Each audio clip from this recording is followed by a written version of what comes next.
Historias con Aroma a Café desde el Café del Teatro Municipal Ignacio A. Pane. Hoy compartiendo una historia bastante interesante. A mí me pareció interesante que ya detrás de cámaras hablábamos ya, y hoy está conmigo como invitada la abogada senadora de la Nación, Celeste Amarilla, me acompaña hoy. Bienvenida a Historias con Aroma a Café, senadora. Buen día para vos, para tu producción, tu público. Un gusto estar acá contigo en este lugar precioso que ya te contaba, que ya me hace acordar de mi niñez, porque yo era del colegio Inmaculée Concepción, un colegio francés, y los cierres de año, la famosa velada le llamaban, donde todos los grados bailaban y qué sé yo, hacíamos acá en el teatro. Así que yo me sentía, por supuesto, una bailarina del Colón. Lógicamente yo era la que menos bailaba. Desastre. Todas mis fotos, todo el mundo estaba para un lado, yo estoy para el otro lado. Un papelón todas mis fotos. En algunos me quedaba parada, si tenía, no sé, 5 años.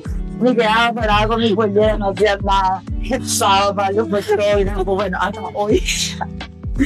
Así que sí, me trae recuerdo de este lugar. Aparte que veníamos también con mi mamá y mi papá acá a ver las, ¿cómo se llamaban? Serían, ay, no me acuerdo el nombre. María Pacurí era una obra que sí. Actó. Zarzuela, la zarzuela. Actuaban acá, no sé, teatro, nos traían mucho. Mi mamá y mi papá han tratado siempre de inculcarnos la cultura, el teatro, el cine, el arte. Dentro de su mundo nos han tratado de inculcar eso. Así que vine muchas veces a este teatro hermoso. ¿Quién es Celeste? Bueno, a ver, yo soy hija de un ganadero pequeño, pero ganadero de toda su vida, con todo lo que implica ser un ganadero, felino amarilla. Mi mamá de San Juan Misiones, mi mamá Evangelina Goitia, hija de un ganadero correntino. Ella fue profesora, típico de las mujeres en la época, sobre todo en el interior, que eran maestras y profesoras, y era como la carrera impuesta a las mujeres, ¿verdad? A ver, mi papá, un hombre de campo, totalmente de campo, su idioma principal era el guaraní. Mi mamá hablaba bien el guaraní y el castellano, y lastimosamente en esa época no nos dejaban hablar en guaraní a nosotras. A mi hermano mayor sí, pero las nenas no. Entonces a mi papá no le permitía hablar en guaraní delante nuestro. Ellos hablaban a veces de cosas que no querían que entendamos, hablaban entre ellos guaraní, pero así fuimos aprendiendo de todas maneras. No hablo guaraní, pero entiendo absolutamente todo. En mi casa, de hecho, se hablaba con las empleadas, con los empleados de mi papá, pero lastimosamente soy producto de una época en que creían que el guaraní entorpecería el castellano, y ni se enseñaba ni nos dejaban hablar. Pero entiendo todo. Te decía que mi papá era ganadero, misionero, pero un día compró y acá te cuento una historia de mi infancia. Sí, a ver. Compró una propiedad en un lugar que hoy se llama Capíbaro. No existía ese. No existía. En ese mismo lugar que hoy está el pueblo de Capíbaro, había un aserradero que se llamaba FINAP. Era un enorme aserradero. Era la época que desmontaban todo. Esto era Monte Virgen. Vos veías solamente el cielo, la ruta y el cielo. Y acá era monte cerrado. Por ahí se fue a comprar a mi papá una propiedad. Y tuvo que irse a trabajar ahí porque desmontar y hacer campo de eso. O sea, echó no sé cuántas hectáreas de árboles. Era lo que se estilaba, digamos, ¿verdad? Y la ruta asfaltada llegaba hasta Coronel Oviedo. Desde Coronel Oviedo ya era de tierra hasta ese lugar, y había clausuras y a veces se quedaba un mes. Mi mamá tenía, no sé, 42 años, 40 años, tenía 4 hijos, quedaba sola. Entonces papá resolvió un día que nos íbamos a ir todos a vivir allá. Construyó la casa y nos íbamos a ir a vivir todos allá el año que dure instalar esa estancia. Y entonces no íbamos a entrar al colegio. Y nos fuimos un año toda la familia, el mejor año de mi vida. Vivimos allá en el medio del monte, vimos indios en estado natural, los guayaquíes en estado natural, vimos leones, tigres, fuera de todos los otros animales menos peligrosos, ¿verdad? Entrábamos al monte a las picadas de siesta con mi abuela y con mi mamá a buscar orquídeas. El mejor año de mi vida. Y luego volvimos al colegio. O sea que yo tuve 2 promociones de compañeros. Un grupo de compañeros hasta el 4º grado y luego mis compañeros pasaron al 5º y yo volví al 5º con los que eran más chicos. Y mi hermana igual y mi hermano igual. Entonces todos tenemos en casa 2 promociones. 2 promociones. Sí. Y bueno, fue un año precioso. Me tocó ver a los indios de cerca de película. Me acuerdo una tarde de frío, llovizna, esa garúa que estaba mi papá estaba de viaje, no sé a dónde se había ido, y mi mamá sola con 2 o 3 personales y nosotros, mi abuela creo. Y temprano a la mañana amaneció una fila de indios frente a la casa. Pero de película, con plumas y desnudos y con arcos y flechas, o sea, los indios propiamente, ¿verdad? Y estaban ahí parados, eran guayaquíes, estaban ahí parados y entonces mamá dijo, bueno, vamos a llevarle comida, vamos a llevarle frazada, ropa. Se le ponía ahí a una distancia, ellos del otro lado de la ruta, ¿verdad? Y se les ponía ahí todas las cosas y ellos no cruzaban a buscar.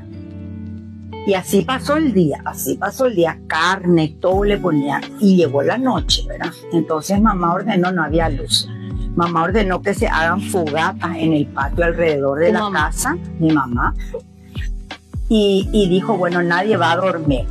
Vamos a meternos todos en la casa grande, pero la casa del personal era ahí al lado.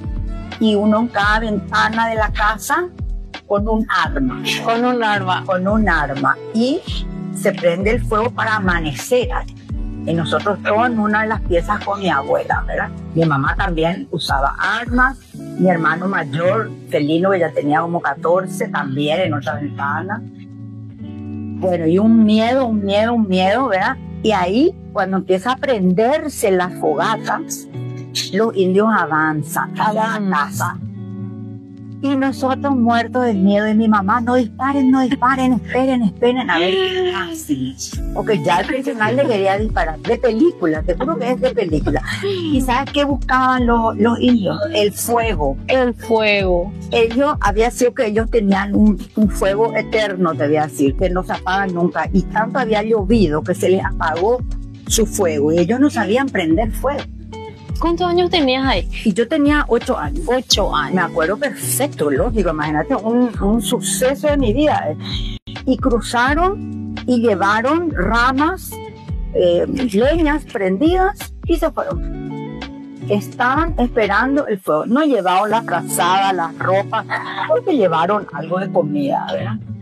Esa fue una historia, pero de película, que todos mis hermanos, menos el menor no se acuerda, el menor tenía 1 año, 2 años, ¿verdad? Pero los otros 3 hermanos tenemos eso en nuestra retina, de cosas que vivimos lejos de Asunción, lejos del mundo que entonces habitábamos, ¿verdad? Y bueno, que en ese momento parecía como normal, pero hoy vos decís, esto no fue normal, mira lo que vimos, mira lo que nos pensamos, ¿verdad? Y lo contás como si fuera ayer. Sí, no, es que me acuerdo, hasta la ropa de mi mamá me acuerdo, porque marcó evidentemente mi mamá, joven, con 4 hijitos ahí, ¿verdad? Con su mamá, con mi abuela, con tu abuela. Y 2 empleados. Qué linda historia que hoy contás con tanta y con gracia incluso, pero en ese momento no era así, ¿verdad? Y una historia que me cuentes que hoy recuerdes que te cause nostalgia. Bueno, toda mi niñez a esta altura me causa nostalgia. Fíjate que tengo 60 años. Y voy a decir que lejos estoy de aquella niña, ¿verdad? qué lejos, cuánto transcurrió, todo lo que pasé, todos, ¿verdad? Pero lo que pasa es que cuando llegas a 60, haces una retrospectiva, decís, qué muchos años.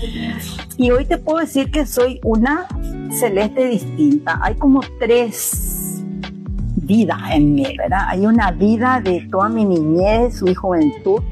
Luego hay una vida con mi esposo. Yo estuve casada casi 30 años, 26 años con él. Enviudé, ¿verdad? Enviudé relativamente joven, a los 50, hace 10 años que él falleció. Y esa fue otra persona, completamente distinta a la anterior. Ahí, un poquito antes, comenzó mi vida política. Ella era política, mi esposo era un político muy conocido, ¿verdad? Bueno, tuvimos una hija que es Juliana. Él tenía un matrimonio anterior con otros 2 hijos que son como míos también, Franklin y Rafo, ¿verdad? Que hoy son papás, soy abuela. Sos abuela. Abuela por parte de ellos y abuela por mi hija también, ¿verdad? Y bueno, fue otra vida. Y luego él fallece y hoy soy absolutamente otra vez. Porque recién cuando él falleció, yo empecé la política activa, fui diputada. Toda mi vida fui militante del partido, cargos menores dentro del partido, pero militante, pero en la sombra, digamos. O sea, yo no era una persona conocida al exterior de mi partido. El conocido era él, yo estaba siempre atrás del escenario, digamos, ¿verdad? Trabajaba y me dedicaba a mi trabajo tiempo completo y él hacía política, ¿verdad? Pero yo no era la esposa esa que se para a su lado en el escenario, ¿entendés? No. Yo era la esposa que preparaba los actos, iba al escenario y se quedaba detrás, ¿verdad? La más importante encima, porque esa es la persona que es la más importante. Nunca busqué figurar de esposa, ¿entendés? Nunca busqué ser la esposa de ella. Cuando él falleció me vinieron a buscar a mí para ser diputada, ¿verdad? Y de la nada aparecí al público. De la nada, digo, porque la gente no sabía que yo existía al interior de mi partido, y de la nada pasé a ser diputada. Y ahí empezó otra vida. Otra vida. Completamente distinta otra vez a la que tuve con mi esposo, pero completamente distinta. A veces pienso, ¿será que él me ve? ¿Será que él escucha todo lo que digo? ¿Me ha de estar puteando por todo lo que digo y hago? ¿Qué será que piensa de esta nueva vida que tengo, verdad? Porque yo creo que él nunca se imaginó tampoco que yo iba a estar tan expuesta, porque encima casi más expuesta que él. Él era súper conocido, él era Anki Boxia, ¿verdad? Él era súper conocido, él fue diputado, fue convencional del partido, fue uno de los redactores de la Constitución Nacional, constituyente. Terminó siendo director de Itaipú, fue su último cargo. Entonces fue una persona súper pública. Tengo diarios y diarios con su cara en la tapa, ¿verdad? Y nunca se imaginó que yo iba a estar en el mismo nivel de exposición, casi o más, porque cuando eso no habían redes. No habían. Hoy con las redes se multiplica nuestra exposición, ¿verdad? Y así que pienso a veces, ¿qué será que piensa de mí? ¿Será que estoy haciendo bien, mal a sus ojos, verdad? ¿Qué recuerdo tenés para contarme?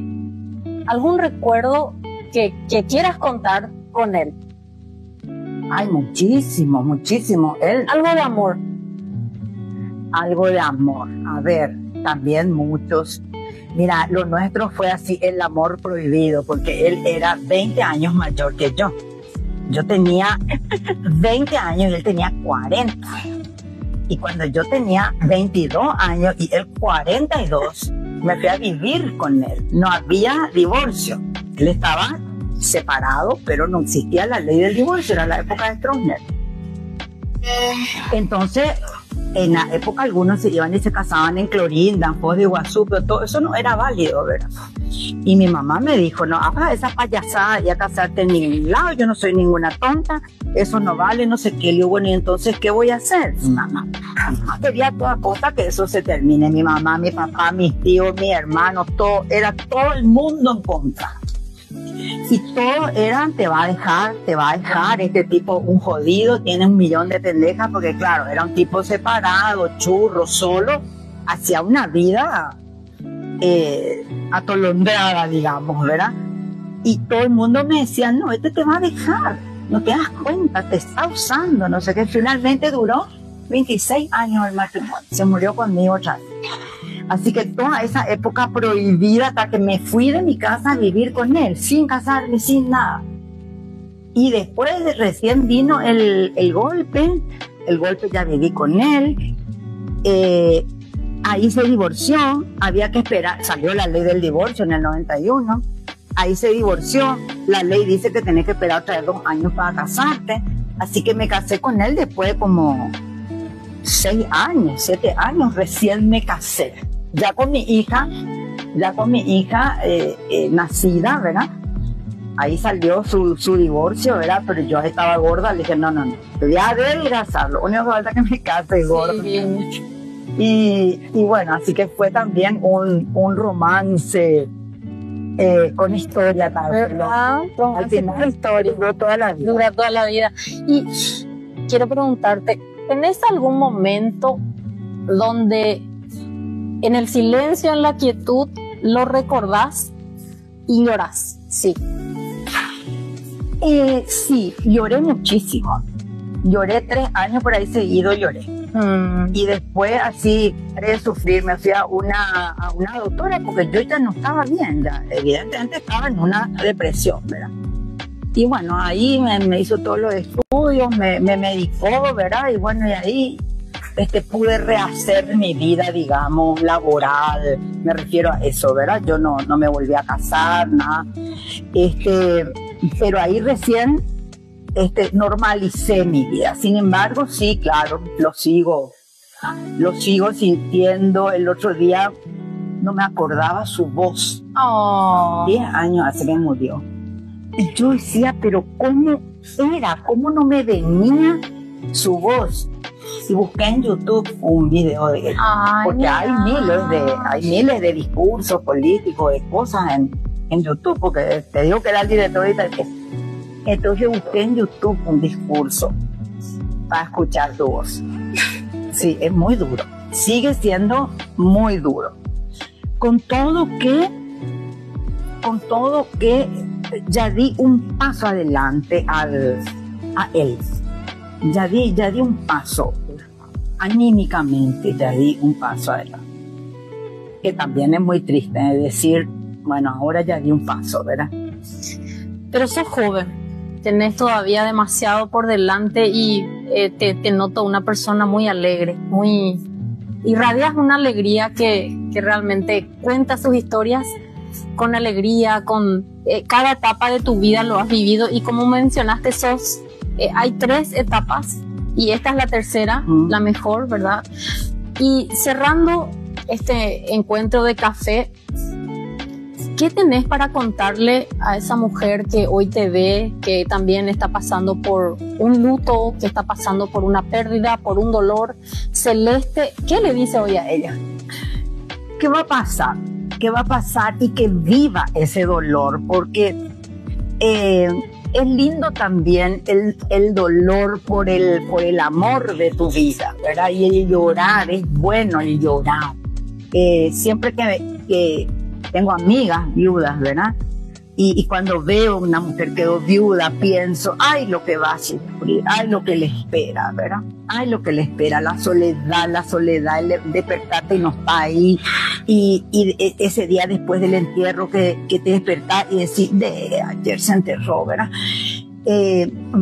Va a sufrir, pero va a pasar y eso es como un homenaje a esa vida que tuviste. Yo dediqué ese sufrimiento a esa vida linda que me dio, porque tuve un maridazo. Realmente conmigo era un malcriador, ¿verdad? Y yo era otra hija para él. Bueno, yo tuve un excelente matrimonio. Entonces, dediqué ese sufrimiento a esos cambios, esos años de felicidad que tuve. Y les digo que sufran, va a pasar. Y luego se va a convertir en un homenaje. Eso va a pasar. Y muchas veces también la soledad no es una mala compañía. a veces